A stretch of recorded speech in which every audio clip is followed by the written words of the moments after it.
Every athlete has a story, not just of wins and losses, but of the unseen work, the setbacks, and the moments that test everything.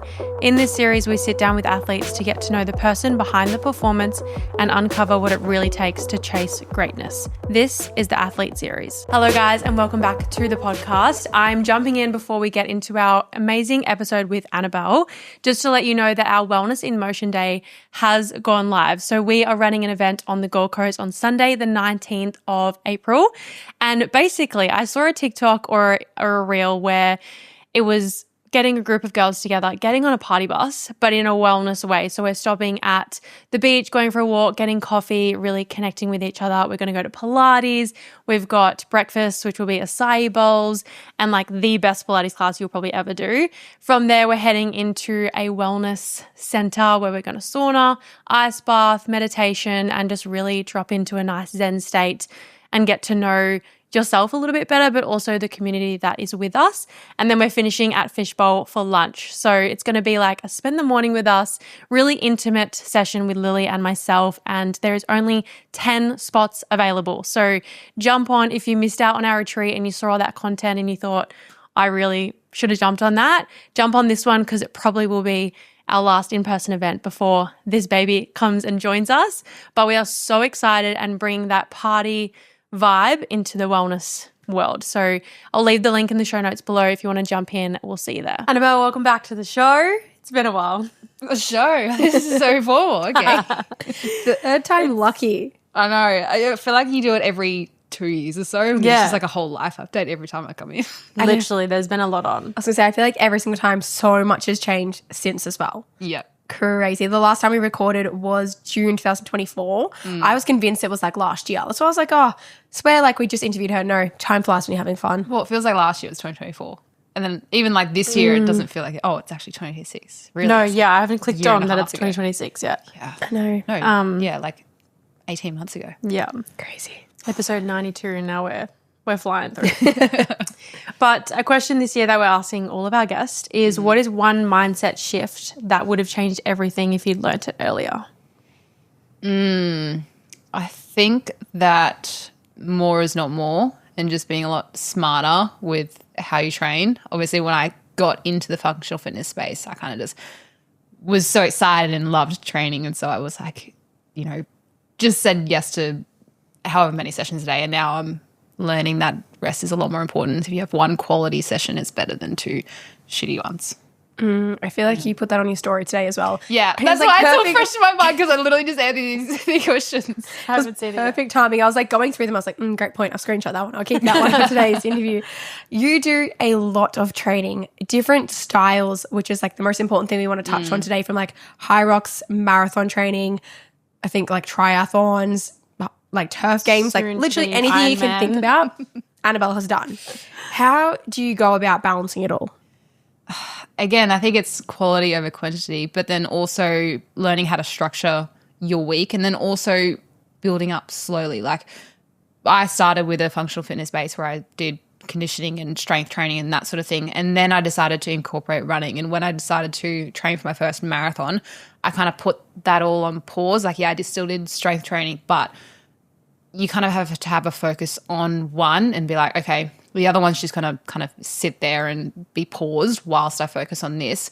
And I think if something's new as well and you aren't sure, getting a coach is super important, especially nowadays where running is taking off so much. And I definitely didn't want to get injured. So I was like, okay, I'm going to get a coach, tell me what to do and kind of build up slowly and safely. And then once I ran my first marathon, then I kind of went back to the strength training and built that strength back up. So it's kind of like yo-yoing between the two, I guess, because if you go 100% on both at the same time, you got to be very tired. So right now I'm in a running block. So my strength is kind of just maintaining. I'm not pushing for, to increase my squat or whatever. I'm just trying to maintain my strength whilst I'm improving my running. So I think it's just, you got to have one sole focus, but you can do it all. You just, got to kind of align your goals. I feel like you've also now got yourself to a maintenance position where it's like, okay, what event's next? What am I pushing more of now? And then when you go back to HYROX, it's like, okay, now we focus back on this. But it's going to take time to build. And you've been building for like probably like since the last time we recorded specifically, I would say. For the running? Yeah. Yeah, what was that? Or just doing June a bit 24. I would have just done my first marathon. Yeah, wow. Yeah. It would have been just after. And then I feel like everything else. Now I've done 3. Yeah. And about to do number 4. Yeah. Wow. Which is also an accomplishment in itself. You're going to London with Apple to race in their full marathon. Crazy. Which is crazy. When's that? Like 3 weeks. 4 weeks. Is that your like next event? No. Oh. I've got Brisbane HYROX before that. Oh, that's right. But are you again- doing that doubles? Yeah. Yeah, with Cass. But I think with events as well, if you have heaps on, you can't go 100% in on all of them. Yeah. Like the main focus is HYROX, and then for the marathon, I'm just going to run it and for the experience and that sort of thing, kind of just go at an easy pace. Whereas if I was, trying to go to goal time, then I would, risk probably burning out because I'm trying to do too many things too hard. I think that's end of last year. I think you already had this question as well, but doing 6 events in 8 weeks across a lot of different crazy. disciplines in like 3 different countries as well. But I only had two or three out of the 6, so like 40-50% of them that I was actually going hard on. The other ones I was just, doing for the experience. I think that's important as well. Do you feel like you also build up a base level of fitness across all of them? Oh, So, yeah. Yeah, now you're almost like fit enough to kind of dabble in anything you almost want to do. Yeah, it's like kind of coming 3rd or 4th in an event, but like in anything, but you're not winning anything. You're kind of Yeah. just covering all bases sort of thing. So like I know I'm never going to be the best runner, the best Olympic weightlifter, the best, HYROXer, but I'm okay with like kind of being in the mix for all of them. What do you feel like you're best at? None. What's your favourite?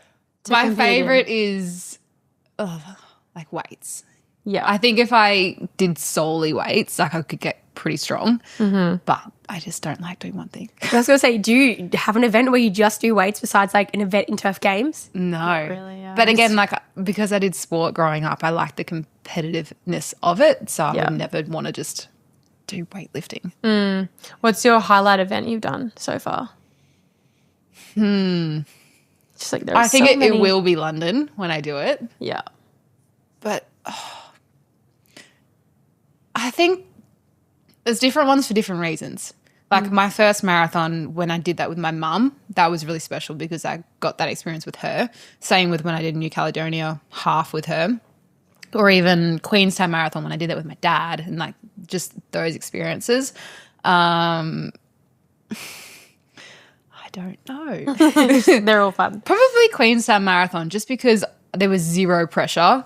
Like I just did it with my friend. We just, we stopped to take pictures. We just enjoyed it, and that was just so much fun doing it for the scenery rather than actually a goal time. Yeah. As you mentioned, you've done half and full marathons with your parents, which is insane. How much of an impact have they had on your fitness journey?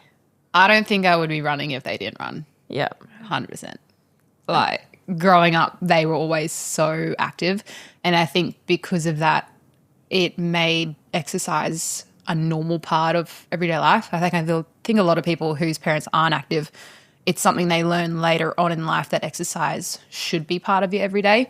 Whereas for me, it was just a no-brainer that it was. Like you just grow up around it. So it's, like I just thought it was normal. Yeah. Which I'm very grateful for them that ideology is installed in my brain. Did they just run or did they do triathlons as well? Both. Also did both. And did they compete as well?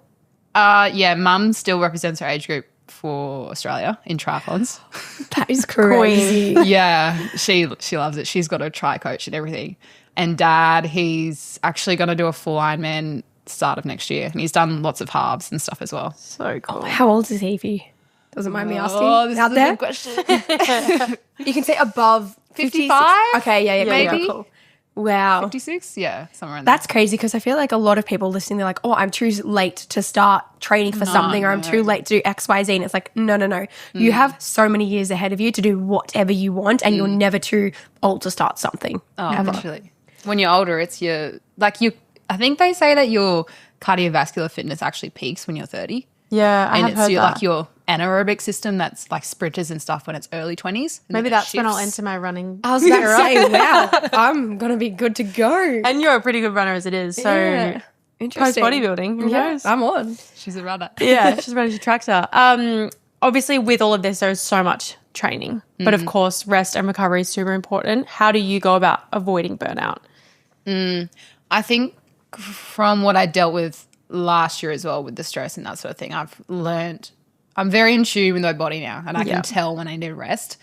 But honestly, if you just nail sleep, nutrition, water, it doesn't have to be that complicated. Like I think people love to glamorize recovery and say like, you know, you need a sauna, ice bath, recovery boots. Like if you just nail the basics, you'll be fine. Like especially sleep. Like no one gets enough sleep. And I'm a sleep queen. Like, at least a 95% sleep score every night. So how much sleep are you getting per night? Oh, if I'm under 8 hours, like I feel tired. So like on average, I would say 8.5. Stunning. Yeah. That's what a lot of people forget and something I try to like literally tell every single one of my clients and need to listen to myself as well. But sleep is everything. Like you said, if you don't nail your sleep, there's no point implementing anything else because that is like everything to actually having recovery and growth and also stopping these injuries because I read before that you haven't had an injury, which is insane considering how much training you do. A lot of people struggle with balancing it all. So they want to go to the gym, they want to run, they want to train for a HYROX. What does a typical training week look like for you? Yeah, so I don't really like doing double days. I know a lot of people online glamorize training a lot. It's like Katie when she does her double or triple days and I'm like, oh, And like, no, one of them is like an hour and a half bike session. To be fair, though, she is training for an Ironman. Yeah, that is, different. There's I a lot to completely fit get in. because Yeah. you physically can't fit training for 3 different events, in including a 1 week. marathon in a week. Like Yeah. that is a completely different scenario. But Yeah. like for the everyday person who's just wants to get a little bit better at running, do weights and like HYROX, you don't need to do like 2 sessions every single day. Like it's just not giving your body enough to recover. Plus, if you're doing that, you're probably not doing quality sessions. You're probably just, well, some people might just be doing sessions for the sake of doing it because they think more is more. But I think like I only do 1 double day, and on that double day I make sure it's not too hard sessions. And I think it's also important to structure your week that you're not doing like hard day, because then you're just going to be cooked. So typical week would be Monday I do strength, which is like squats mainly and like a push focus. Tuesday and Thursday I do a conditioning session, so that's like ergs, a little bit more HYROX-y. We'll have some weights in there as well. Wednesday at the moment is an easy run and then also like a strength session, but it'll have cleans in there because, again, like covering all bases. I've got a functional comp in June that I need to do cleans on, so that's just – plus it's kind of going to help my power and my running and that sort of thing as well. So at the moment with the build up to the marathon, the run on the Wednesday is 10K. Thursday. I know. I know. It's not usually like that. It's just because I've got a marathon in 3 weeks. Fair. Plus, I've got a coach who's like doing it, so he knows how to load it up. Thursday conditioning. Friday we'll have my interval run. Usually do that on treadmill. It's like 8 to 10K as well. Saturday full rest day, and then Sunday will be my long run. Yeah. Maybe on the additional day I'll do like accessory work like calf raises and just some single leg work, but a very light session. That is a good reminder for everyone to not have to do it all. And you're training for literally all events, but you're not doing all of the training because it does coexist with each other. Like your strength training helps your running and it also helps your HYROX and your functional comp. Like it seriously all does complement each other. What do you find the hardest part with juggling all of it? I don't love waking up super early. Yeah, you're not like you're not your morning. I'm not a 5 a.m. girl. Yeah, no. Like at 6:30, that's good for me. So I find on my Wednesday where I do have the run and the strength to do that if I don't, like I've had to play around a little bit. I've found that running in the afternoon is better because it's been so hot. And because if I start running at, like 7:30, that's just really hot. Yeah, actually. So waking up. Wow. It's because people always think that like elite athletes, they get up at 4 a.m, they do a double session. And it's like so refreshing to hear someone who's like so good at it all is like, no, I focus my sleep. I like to sleep in and I don't do double days very often. Like, well, like even I felt the pressure in seeing that and feel like, oh my God, I have to do that. Like, no, you know your own body. You just figure out your routine and what works for you. And it's like, and I think that's too with that getting older and maturity. Even when I went back to acro last year, it's like, I don't need to train like everyone else is training because if I focus on the way my body works best, I will perform my best. Are you like a mid-morning person training or an arvo? Or I was saying this before, like if I have an easy run, like my Sunday long run, I know it's, like 2 hours and I know I don't want to go for a 2-hour run at like 5 p.m. Sunday afternoon. Like that's just, so I do that one Sunday morning. But if it's an easy run, I find that's okay to do, just as soon as I wake up because it's not high intensity and I don't have to go from, being asleep to like trying to clean 70 kilos. Like it's just kind of you wake up while you're running. If I'm doing like an interval session or a hard conditioning session though, I like to, just wake up, make sure I have proper fuel and then I'll go in and train. Like I guess some people don't have the luxury to do this, but either like 9 or I love like a 5 p.m. afternoon session. Yeah. Could never catch me training that late ever. As soon as cheerleading was done, our training started at 8 p.m, which is crazy criminal. But as soon as like that season of my life was done, I was like, never again, never again. It was horrible. Yeah, either. How do you stay consistent with the head noise through the long runs? Because that is a long time to just like continue running the straight line and all you have is your thoughts in your head telling you to stop. How do you get through that? It's a lot easier now that it's easier when running. But when I do a walk in the morning, I don't put any headphones in for like 40 minutes. So I'm I know. It's something that I've gotten used to. And now if I put music in, I'm like, it distracts me from my thoughts. It's so weird. So I think on the long runs, I just think and listen to good music, just take in the scenery. Do you listen to podcasts while you run? Yeah, no. Too slow. Yeah, no fair. I feel like that would be really boring. With all my running that I've done.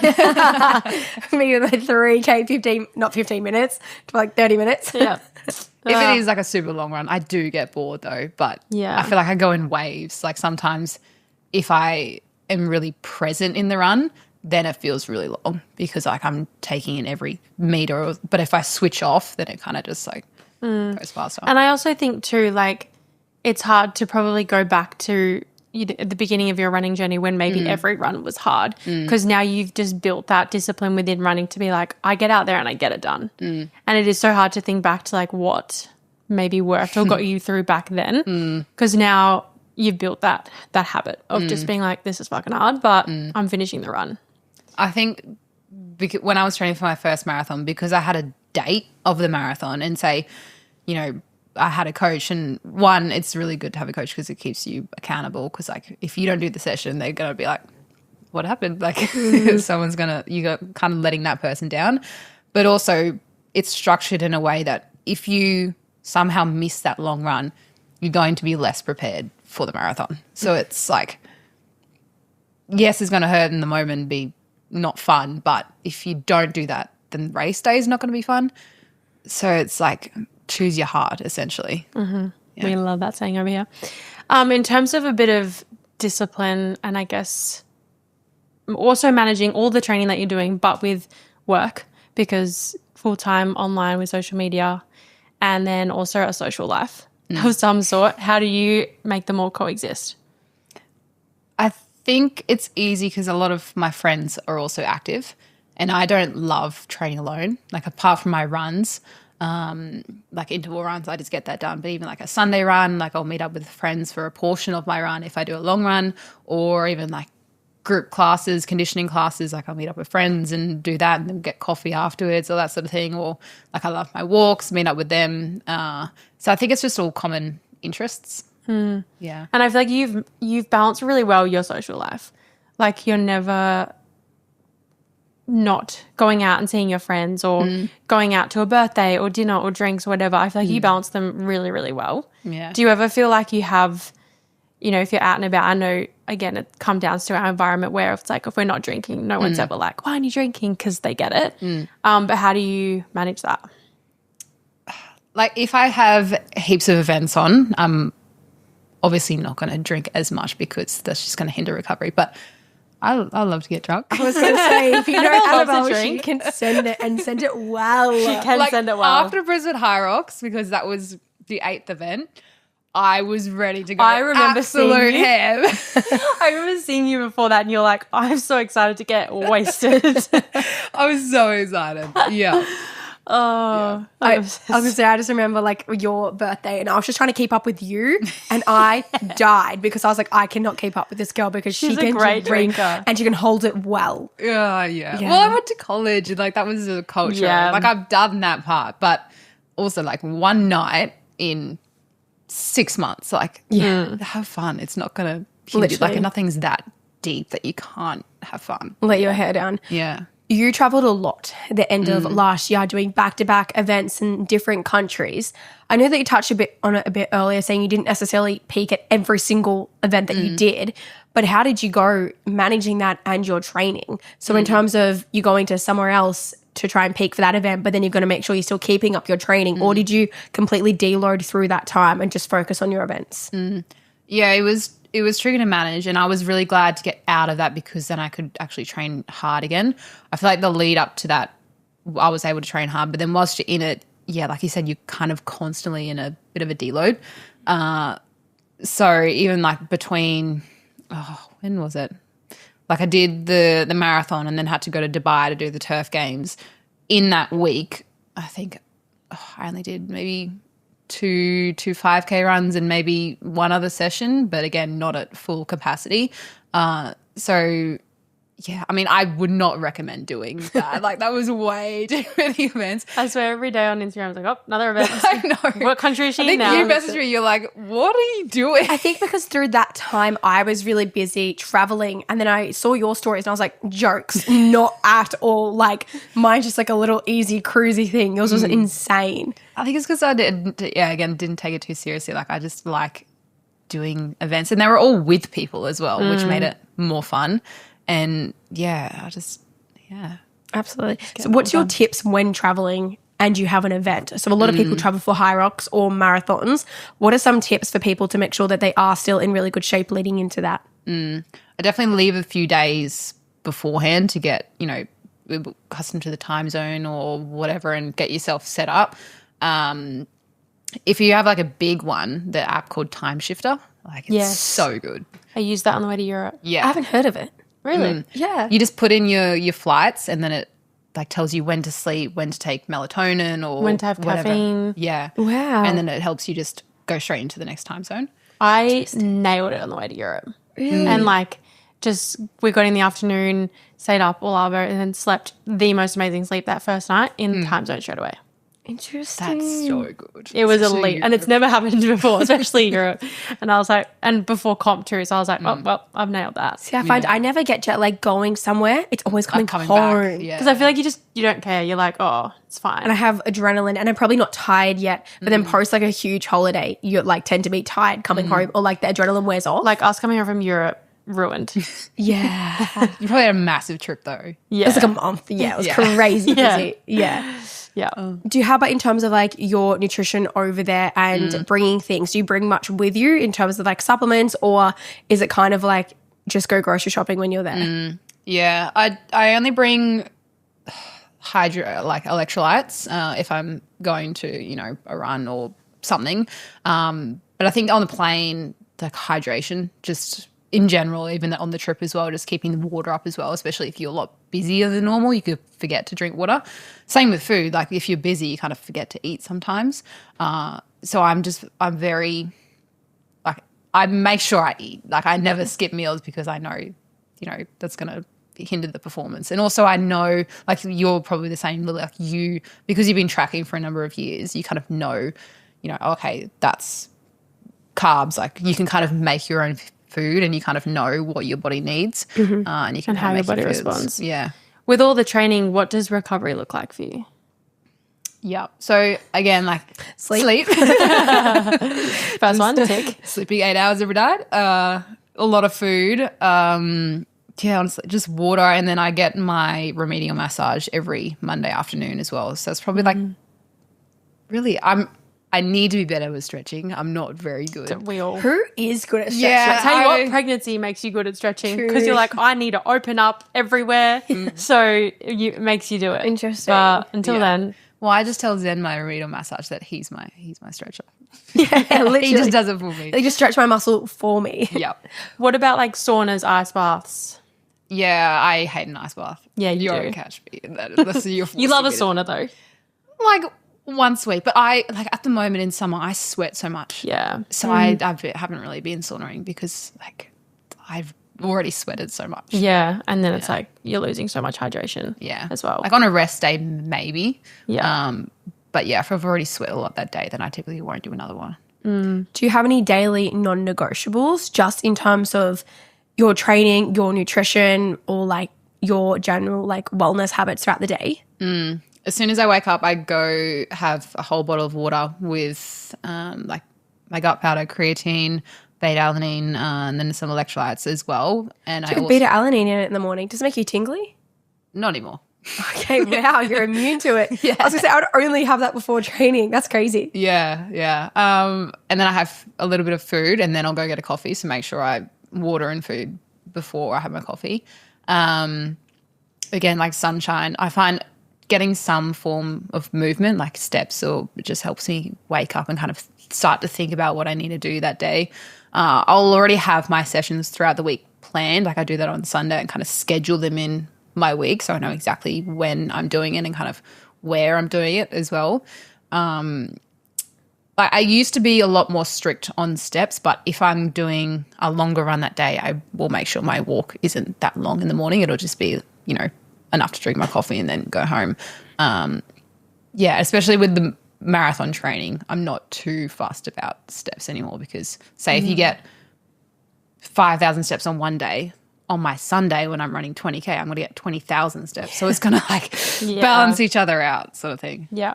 I want to dive a little bit into like nutrition and then a bit of like hormones as well, because obviously training at such a high volume can affect your hormones. And as you mentioned earlier, last year you struggled a lot with gut health, hair loss, which you openly have been sharing on socials. What were like the biggest signs for you last year to bring that all to the surface? I don't know if hormones was ever a factor for me because my period, I've never lost my period. My period's always been very regular, which I'm very fortunate for, coming off the pill. But yeah, again, like I'm still managing it and I can tell when my body's starting to get there because obviously the hair fall starts a little bit more. Wake up in the morning just super drained and fatigued. Like I'll finish a session and kind of be like shaky and on edge and just your heart rate doesn't get down and that sort of thing. And I think when that starts to happen, just not doing as hard sessions, like not pushing your body more when it's already, kind of stressed out. You don't want to add the extra stress. Even saunas, when I'm already stressed and like my heart rate's already up, going in a sauna and then adding more stress. It's like it's like that myth where people say, "Oh, you should sweat out sickness." Like when you're in the sauna, sweat out the toxins like and you're just putting more stress on your body going in there. yeah. Because you're also sweating out your electrolytes, the minerals, the vitamins that you actually need to Dehydrating for cover. yourself. Yeah. Yeah. From this point, you then started seeing a naturopath. What did that journey look like for you? Was that very much focused on the gut health and kind of healing the hair loss, the stress management? Yeah, I think I've learned that your gut and your nervous system, they're combined a lot.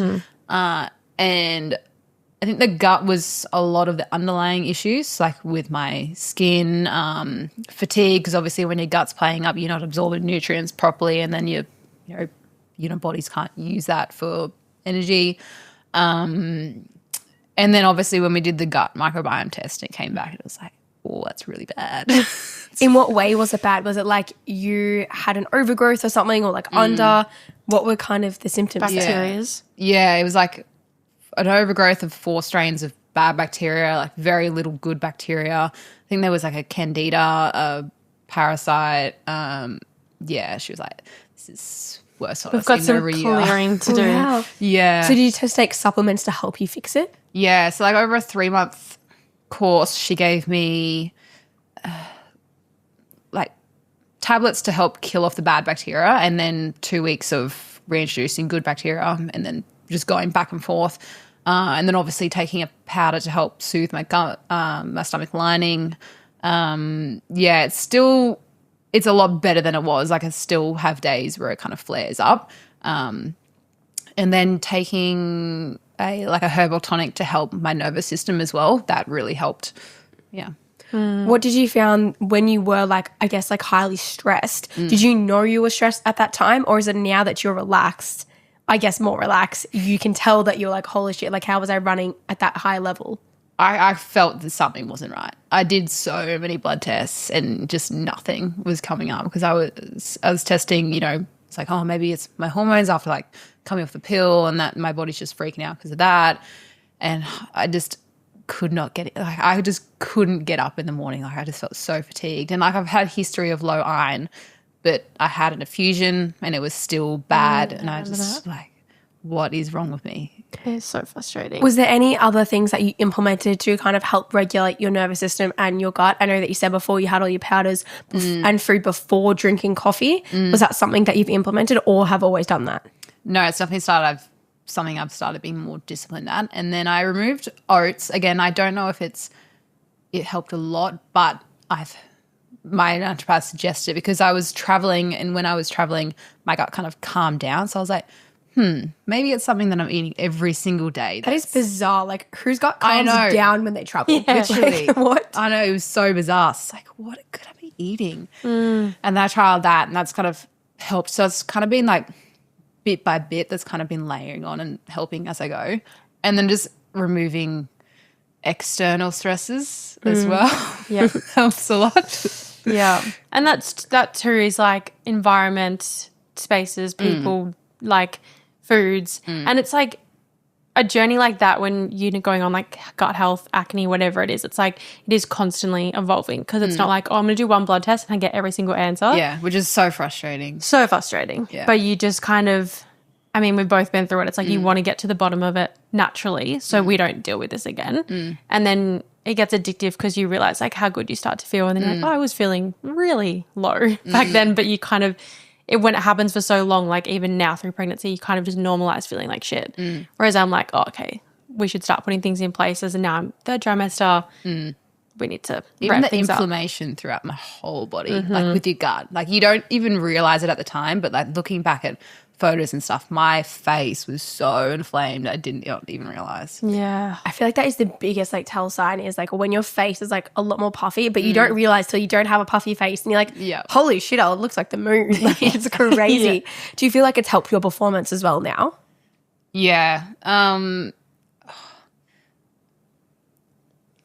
don't know. Like again, it's because it's mindset as well, because I was in a very different mindset then. So I don't know if it's a combination of that, and then also physically that's kind of been a combination of, being a lot freer and actually moving because I want to move and not, trying to please other people and feeling like I have to do it. And I think finding a movement that I actually like doing and look forward to doing as well. And then obviously from a body confidence sort of thing, if you're feeling puffy and inflamed and bloated every single day, you're not going to want to go out and wear a crop and bike pants in the gym. You just want to hide and not really train. So I think that's also played a part. Kind of on that as well, you've touched on previously through socials posts and have been quite open with it, originally training for aesthetics and now training for performance, and that ties a lot into nutrition and how you feel your body for aesthetics versus for performance. What do you think was the biggest mindset shift that happened for that to occur? I think like throughout my whole life I've played a lot of sport and they've always been performance driven, and then it was only that I kind of stopped sport and we're all the same age, like 15, 16. There was kind of that wave of people on social media who there was no one training for performance back then when we were younger. It was all just like trained for bikini body and that sort of thing. Even like to be skinny. in my industry, like through cheerleading, we had to like we should have been training for performance, but it was like no, train to look good in crop and shorts. Yeah. Because you're judged on your appearance on Yeah. the floor. Which is crazy. Yeah. I mean, bodybuilding is Yeah, that's a whole different ballgame. We don't go to that. You sign up for that. Bodybuilding's like a exception. Voluntarily. Sense of like, that is the sport. You're an idiot, basically. And I think like at a 15-year-old girl, seeing that like at a very impressionable age, you're like, okay, I need to be as small as possible. I need to have long, lean legs. Like, what are these little muscly legs? Like, I hate this. And we both, you and I, have like very naturally muscly, bigger legs. Yeah. And like back then it was so hard to accept. Whereas now it's like, fuck yeah. Like I've got Like, you strong just want legs. to have a box gap and that Yeah. sort of thing. Oh, the box gap. Box gap, thigh gap. Forgot about that day. Yeah, wow. I'm glad that's gone. I'm very glad that's gone. Literally. And I actually like started trying to run at 15, 16 because I was under the impression that if I ran, my legs would become leaner. Like my quads would kind of lean out a bit, which is so silly. Yeah, and I think trying not to get like when I did start training like that, I just realized I hated it. Like I just didn't want to go to the gym because it's just sitting there. I mean, very different training style, but sitting there and on a machine is so boring to me. Like I just don't enjoy it. And then also I didn't have that competitive aspect anymore that I loved, playing touch and doing athletics and that sort of thing. So when I kind of started group training, one, I had that sense of community back and team camaraderie, which I missed from team sport, and then had that competitive nature where, you know, if someone was going a little bit harder, I'm like, I wonder if I can lift it better there. Yeah. And then in turn, that just made me push harder in the gym, and just having someone to look at you and kind of make sure you're doing correct form and that sort of thing as well. Even with nutrition on that as well, like back then, and I know you probably relate to this, it was like trying to train more but eating less because you just wanted to lose weight and be skinny and all the things. Yeah. When did you kind of see that transition of starting to eat to fuel for better performance training? Yeah. So like when I was like 18, 19, it was during COVID when everything shut down. I went home and I was just training in the garage in my mum's gym, and I was just doing, you know, online app workouts. And I started doing this like 8-week. It was pretty much keto, so like zero carbs, just protein, fats. I think if I added up the calories, it would have been like 1,500, like 1,300.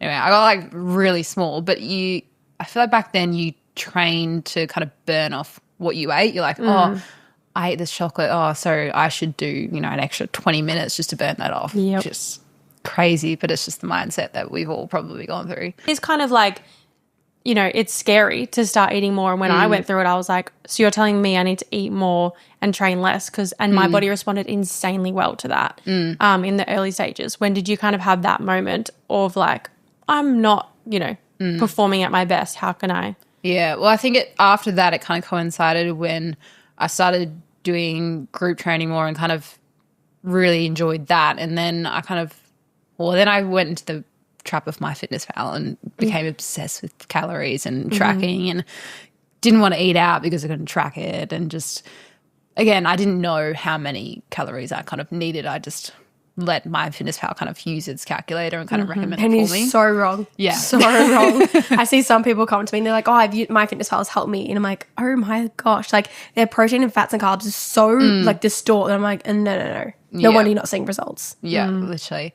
And then because I was training so much but really wasn't eating, like I was so small. Like when I first met you, that's probably roughly the time, and I was so lean. Even looking back at pictures, I looked so young because of how small I was. And then I think I'd changed gyms, and then I wasn't training as much. And then it was about the time that I came off the pill as well, and that kind of just stuffed everything up, and then I just wasn't training as much, inflamed. And it was only after I kind of got out of that and had set goals and started signing up to events where I realized, oh, okay, you need to eat more. And like when you eat more, you're able to push harder in the gym. You're able to, you know, actually build muscle and let that grow. And then in turn, you're able to push hard in the gym as well. So I think coming off that, and when I realized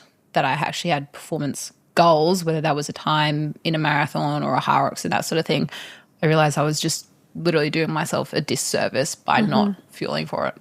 And then once you notice the difference, you're like, what else can I eat? Yeah. So you don't track your food at all now? You just focus more so on intuitively eating? Have you worked with a nutritionist to help you? So I did stop. I've started again now because over the past week when my volume was actually increasing, I felt flat and I was like, I need to start tracking again to make sure I'm eating enough carbs because if I don't track, then I know I undereat. And carbs is one of the hardest thing to hit, especially if you're trying to literally eat more. People don't understand. They're like, oh, I ate so many carbs. Protein. I'm like, you don't need it. Literally, I'm like, protein is the easiest macro to hit personally. Literally. But carbs is really hard if you're not strategic with it throughout the day. Yeah. So that's awesome now that actually using MyFitnessPal as a tool to eat more. It's not just like a weight loss app. Yeah, I was going to say, I feel like that's a beautiful place to be in. And that was me last year where you were like, I remember you were saying, are you eating enough like for the amount you're training? And I started tracking and I was like, I thought I was. And I was like, you do because I'm not. You're full. Yeah. You're eating,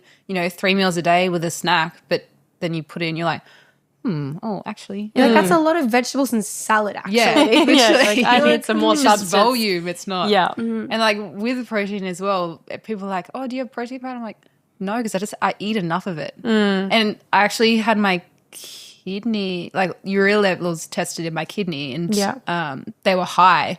And one, it can either be dehydration, or two, it can actually be eating too much protein because your body's not utilizing it and then it's trying to excrete it. And once I decreased that, their levels actually got better. People also think that the more protein you eat, the more muscles you have. No. But it's opposite. There's only so much your body can use. Exactly. And almost like very similar to fats. And that's why like when you kind of are trying to push, I guess, your food up for more energy, you only need to push carbs. Like you literally, if you push protein, your body does nothing with it at all. So you're just kind of like wasting your calories almost. What's your go-to like pre-training snack food source? Either crumpets or a bagel with honey or a banana. Yeah. Any one of them.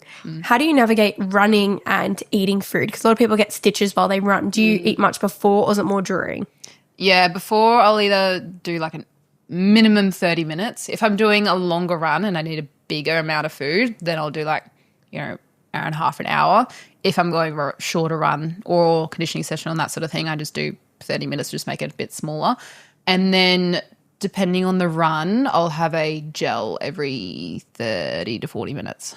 Does gel upset your stomach at all or is it fine? Not the brand I'm using. I know like a lot of them, you kind of have to play around with it. And gut training is a big thing. Like you got to get used to having food whilst you run as well. Yeah. Something I saw recently was with Sarah's Day with her recent event that she did. And as she was like prepping for it, it was like, everyone kind of mid-race are either having gels or lollies or, that everyone has their different type of thing. But she was like, she tried that because it was kind of just, well, everyone else does it. But she was like, my gut responded so horribly because she doesn't eat that stuff. Yeah. So she was like resorting to apricots or oranges, like because she eats so much whole food that the lollies and stuff just completely stuffed it and kind of reversed her. Yeah, I tried lollies and my whole marathon block when I did my first one, I only used gels. Come race day, I was like, maybe I should do lollies. And Never try on race day. Oh, so dumb. The entire race I used Was this your gel. very first marathon? Okay, Yeah. I'll forgive you then. And then I had a bag of Sour Patch Kids or or Sour Snakes, either one of them. And so I'd used all of my gels and then it came to K36 in time for my next gel and I only had my lollies left. I had two. I was like, I can't eat that. Yeah. And in turn, I didn't eat it and just crashed. So, yeah. I remember turf games when I did it. It was like I just wanted carbs the whole day. And you get so hungry. Do you find yourself after like these big blocks of like running or training, do you find you get like really hungry all the next day or do you feel like you're used to it now? I now, like if I have a big run, like I did 18 on Sunday, the previous day I'll do a mini carb load. So I make sure I have, sufficient energy stores. But immediately after, it's like after, an hour and a half or so, once like I've kind of calmed down, then I just get so hungry. I feel like it's just so random, but like I trained like once in my life, like a half marathon. And even if I went over 10 Ks, I was like ravenous for the rest of the day. I'd get home and I remember I was like so uneducated when it came to nutrition, but I would always make myself an acai bowl, but then I'd have tablespoons of peanut butter on it because I was so hungry and nothing was filling me up. So I was like, I needed that fat to help me stay full. But I think that a lot of people forget you actually like, if you were strategic with your food, it does make a big difference, like carb loading the night before and then actually having proper carbs after as well is such a big difference to your recovery and maintaining your like hunger cues as well. Because I know a lot of people really struggle with like being so hungry after that they don't actually know how to control their food intake. I think when people start running as well, that only come from a gym background, they kind of just keep their food the same and they don't realize how much extra calories you burn whilst you're running. And so you kind of need to adjust your food with it. Yeah, I would have no idea. What do you think the biggest mistake is with a lot of females specifically when it comes to their nutrition around training? I think when girls want to train for performance, but they also have that voice in the back of their mind where they have that mental barrier about eating more food. And I feel like you can only really overcome that by experiencing firsthand the benefit of eating more food, because it's such a like, even I sometimes have body image issues, but you just know that you're going to be better off. I guess like getting advice and kind of having a nutritionist or a dietitian telling you or giving you advice about how much your body actually needs is super important. And I think people would like, anyone would benefit from learning how much fuel your body actually needs. Education is such a huge tool to confidence. If you're not educated around something, you'll never understand why, and then you'll never prove to yourself that it actually works. So knowing the science behind it gives you confidence in what you are doing as well. And I even think that with like tracking, like I know you said early days you were just going off MyFitnessPal and like I'm generalizing here, but like a lot of people get into tracking with that toxic of like losing weight, and it is such a process. But as much as it can be toxic at the beginning, it is such a good, like my tracking started very toxic, but I learned so much about tracking and just, you know, how much calories are in a scoop of peanut butter or avocado or whereas like it does build the education over the time, even though, yes, it may have started off a bit toxic, you do learn so much. And I think tracking is like, even just like learning what type of food is a carb or like what is a fat. It's just, well, it's not I think taught, it's second nature to us, but a lot of people just have no idea. And I think because growing up as athletes or, you know, parents being in such a high level sport industry, it's like, again, you just kind of know. Yeah. But you forget that it's not just general knowledge for the rest of the Like population. even my mum, like she has no idea. Like when we were in Auckland or something, I'd be like, you know, giving her certain things. She's like, oh, what about this? Is this better? I'm like, yeah, the people just don't know. Yeah, it's crazy. Taught. Shifting gears a little bit, you were featured in Women's Health. How was that experience? Yeah, it's pretty crazy. Because I know for a fact, like growing up, kind of we'd all kind of look to those people on the covers and again, probably idolizing their body shapes or like whatever it is. But now, you know, with your campaign, it was just so empowering. And I feel like that space has shifted a lot as well. Yeah, that was crazy. Like, that wasn't even one of my goals because I just didn't think it was attainable or, you know, especially when I shot it, I think I was still 24 when I shot it. Oh, wow. So, yeah. How long did you shoot in comparison to it going live? Because I feel like all this time just gone that fast. Well, at the start of last year, I was 24. Yeah, okay. Because my birthday's mid-year. It just sounds like ages ago. Okay. Yeah. Wow. So I just didn't think that was even possible for me. And then when I got the message from Huma asking if I wanted to be on it with Ned, I had to question whether it was actually real because it's like, what the heck? Are you kidding me? And then even just doing that whole experience and seeing the first draft get sent out, I actually got tears and cried. I was like, wow, that is so weird. And then even just like when it went live, just the response from everyone saying like congratulations, is so well deserved and that sort of thing. I was just like so weird because I just, you know, I'm just a girl from Toowoomba who likes posting fitness stuff online. I just like to run and do some plans here and there. I just train and film it. Yeah. Did you feel a lot of imposter syndrome with that? Yeah, I still do. Like even, you know, I think I'm going to hit like 500,000 this week on Instagram, which is like so many people. But again, I like, did just actually see looking that the at other day when I clicked on your profile. I was like, she is so close. 499. It's always the edge. Yeah. But like seeing on the paper, it's just a number. But then it's when I go to events like HYROX or marathons and so many people come up to me, I'm like, wow, that's actually 500,000 people. It's more than like a freaking football stadium. It's 5 football crazy. stadiums. Yeah. But everyone's always so nice and so grateful for sharing my journey and even the messages. Like I'm very lucky. I don't get any hate, which is Yes. I feel like it's very rare, but Yeah. I'm glad because I don't think I'd handle that too well. Anyway. You and me Yeah. both, sister. Was that the highlight of your career? I feel like it'd have to be, yeah. Yeah. It's crazy. Can you think of any other ones that are like up there as well? Something that comes to my mind, I don't know, it's kind of like going back to the very, very first question, but you went to Singapore. Wait, you go to Singapore and do a turf games? Or did I just make that up? Dubai. Yeah. Was that insane? That was really cool. Yeah. Yeah, I don't know why. I just like vividly remember that and everything you're posting because I was like, holy shit, that looks like crazy. And I feel like Dubai as well, like doing a fitness comp there would be nothing like it. That was really fun. I think as well doing the soft motion shoot with Honor. Yeah. That was because that's probably one of the first sort of things like that I'd done, like especially a big overseas trip to America and that sort of thing.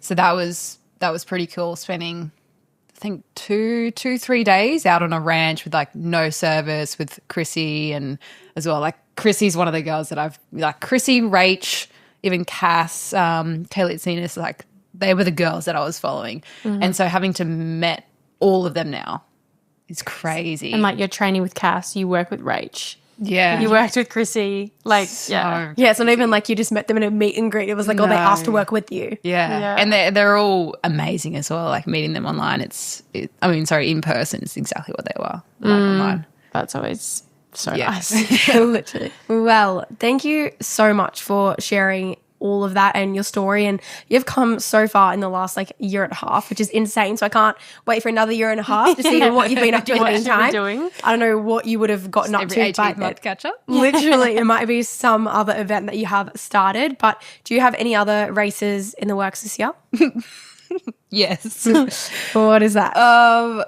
So far booked, I've got obviously HYROX Brisbane London Marathon, and then I've got a half marathon in New Zealand in May. I've got another Turf Games fitness comp in June, obviously Gold Coast half in July, and then October I'm doing a half Ironman, Where's that? Port Macquarie. Ooh. That's exciting. Yep. That is very exciting. So after the Gold Coast half, there probably won't be anything before the Ironman because Yeah. that's a lot. Yeah. That is Like a I whole other understand ballgame. training for a half Ironman, something's got to give. Like everything else I can kind of do, but when you add another 2 sports for one event, that's a lot. Yeah. Well, you're insane. And I love watching it because it just couldn't be me. So I live through you for that side of things. But for those that don't follow you, what are you doing? But where can they find you? Just Annabelle Ronnfeldt on Instagram, TikTok, YouTube. Yeah, she's really up on that Just YouTube my game. name. Yes. I feel like Proud of when you. when we first met, it was like, do I start YouTube? Yeah, because you're like, you got to start YouTube. Yeah. It's like, it's a lot of talking. And now it's like the talking to connection. myself as well. Yeah. But you kill it. Well, we always appreciate your time for coming on. If you guys love this episode, share it with someone that you might find it interesting. Give Annabelle a follow and follow her journey for the next few months of racing and what she gets up to. But thank you guys for listening. We'll be back in your ears on Monday.